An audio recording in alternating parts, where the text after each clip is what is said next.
Welcome to Beyond the Briefing, I'm Shannon Marvell.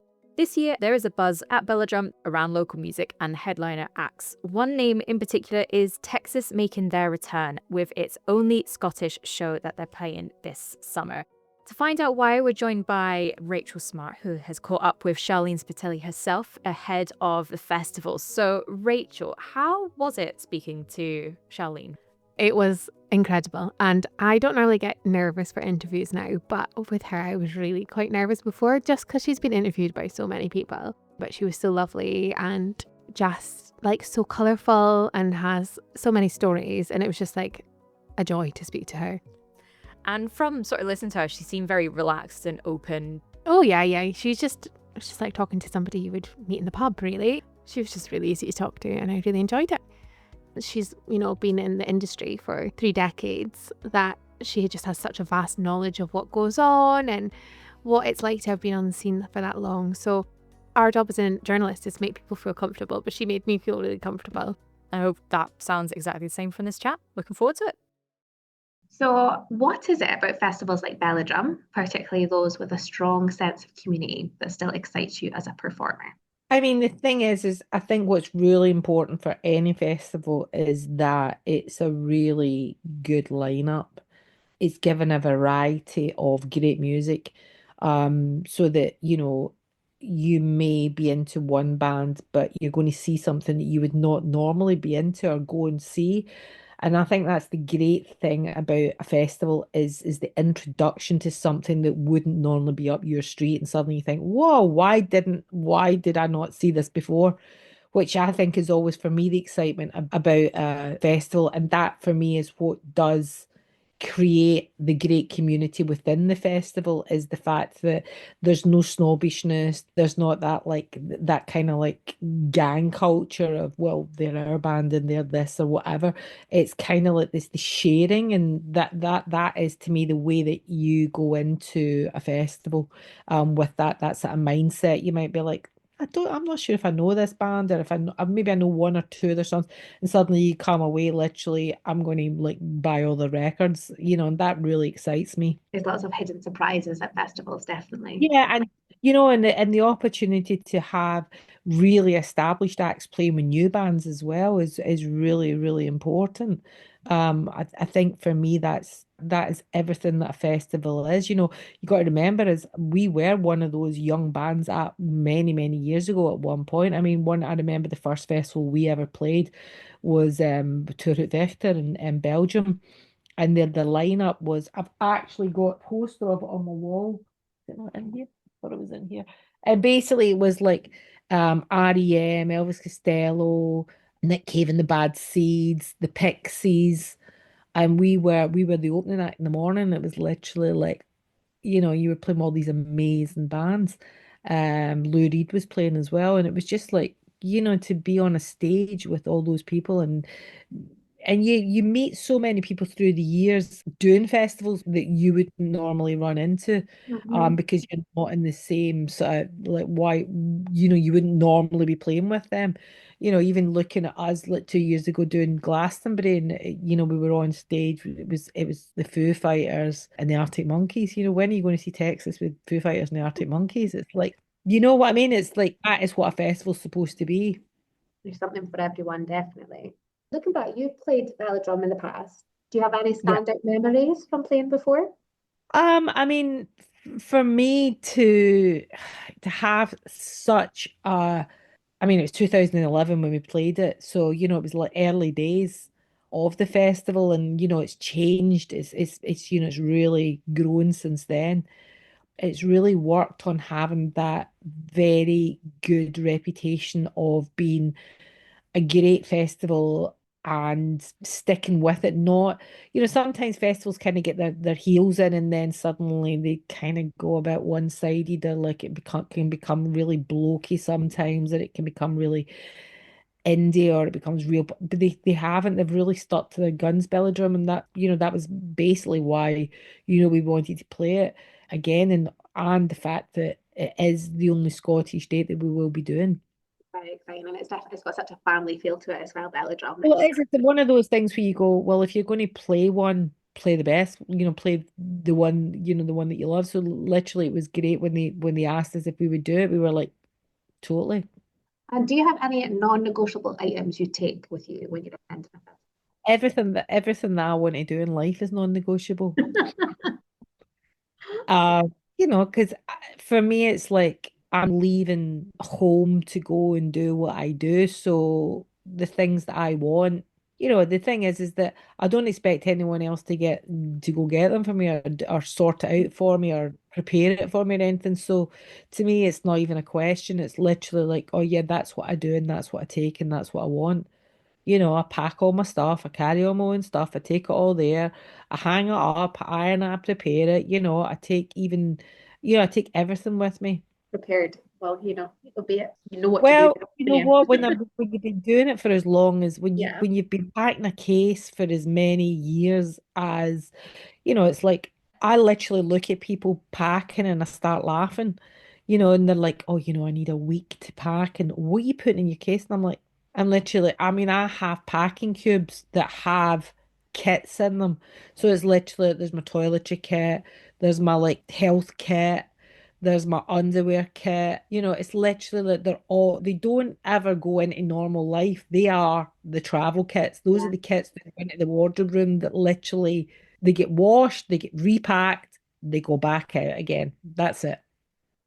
The funny thing is probably, you always feel you're motivated all the time, but I think like as I've got older, the motivation has actually even got bigger because, you're just working towards something when you're younger. And, not to say that I'm not working towards something now, I am, but the realization of getting there and then staying there, the realization of how few people get the opportunity to release one record, never mind the amount of records that we've released and the amount of gigs that we play. The new people, the new audiences that are coming to see us, the younger people, literally you're going, you feel so privileged to experience that in life. It's funny because, when you suddenly make that decision that, okay, you're leaving your job and you're going to go and join a band and your whole family are going, oh, especially when you're relatively successful in that, they're literally, you can see people going, oh, lovely, that's great. And in the back of the head, they're going, dreamers, Mhm. and even at that point, I remember doing interviews at the very beginning, like in way back in '89, and people go like, oh, do you think you'll still be doing this in 10 years? And like, when you're at that point, 10 years seems like, oh my God, 10 years. That sounds like a crazy number, but we've been doing it almost 40 years, like from the forming of the band and everything.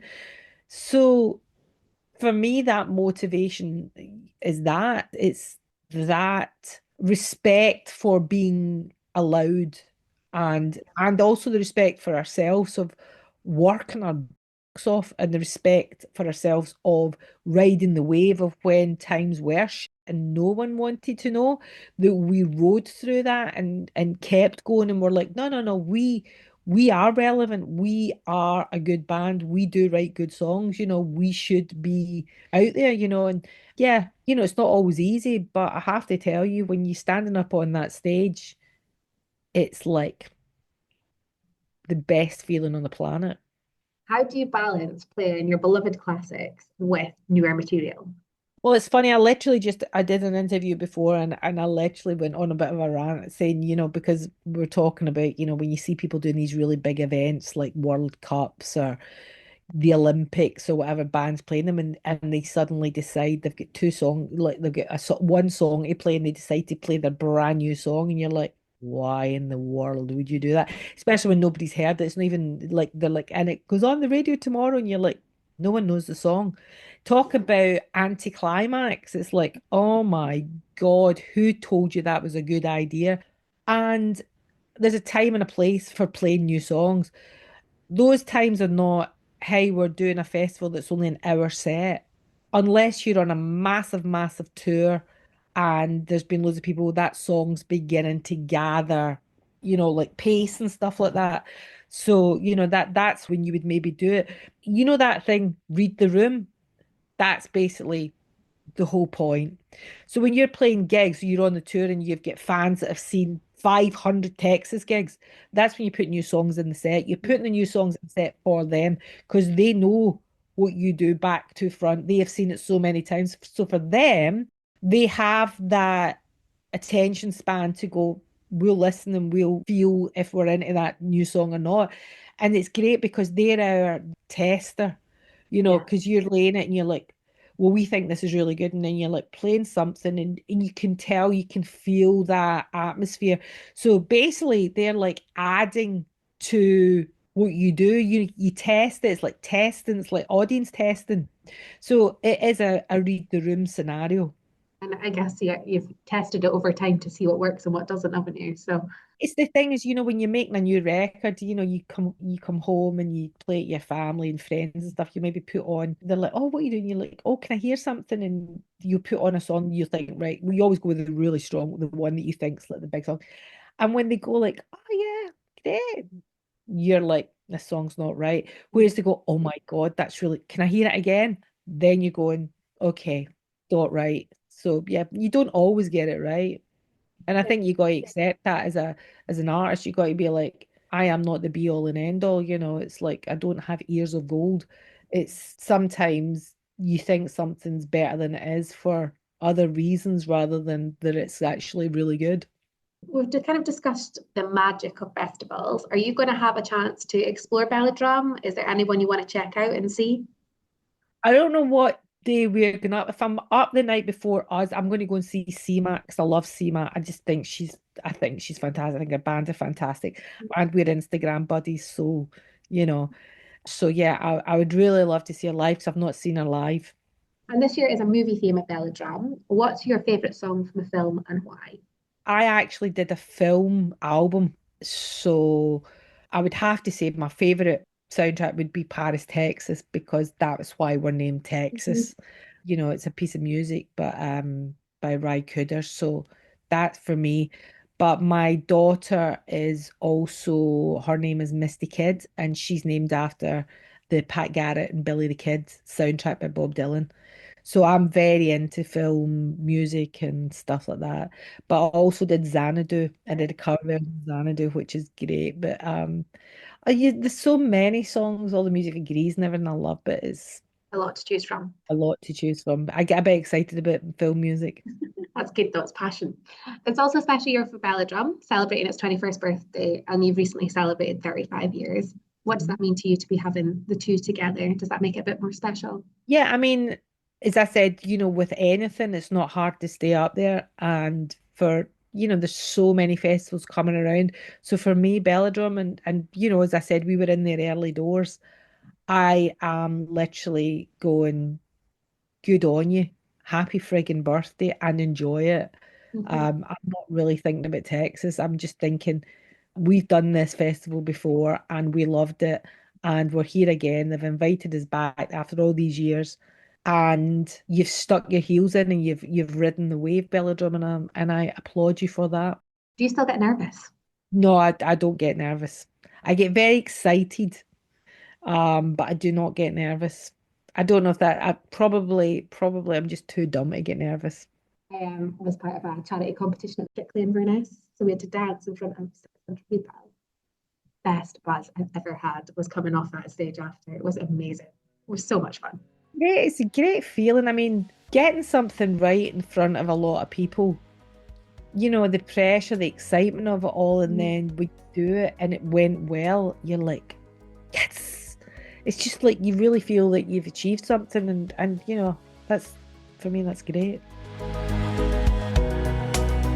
You've been listening to Beyond the Briefing, the stories behind the headlines, diving deeper into the biggest local stories in the Highlands. This podcast is brought to you by Highland News and Media. It's hosted by Shannon Marvell and produced by Christopher Dixon. If you enjoyed this show, make sure to subscribe and share with others who care about local journalism.